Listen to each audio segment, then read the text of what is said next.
i-dedicate na namin to para sa mga teammates namin na inaantay namin makabalik. Hi everybody, I'm Michelle Gumago, opposite hitter of the Team 9 Toastmasters. Number one adjustment namin siguro yung energy namin sa loob. Hindi dapat kami lagi na-frustrate kapag hindi namin nakukuha yung bola or kapag nakakapatay yung kalaban. So more of the attitude inside and also the performance din talaga. We really came today with one thing in mind and that is makabawi talaga kami. Siyempre, number one preparation is umpisahan namin na maganda yung practice namin. Every time we step into the court, kailangan leader talaga kami lahat. And we just do our role, we do our best, and we try to really just help each other and work together. So, kung sino man yun nandyan sa loob, we try to work and kailangan talaga i-dedicate na namin to para sa mga teammates namin na inaantay namin makabalik.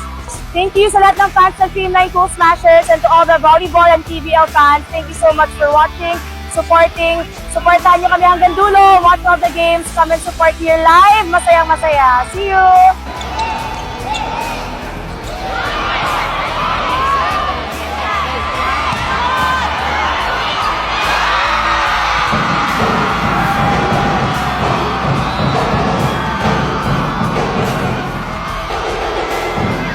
You can also watch all of our games live on tvl.ph.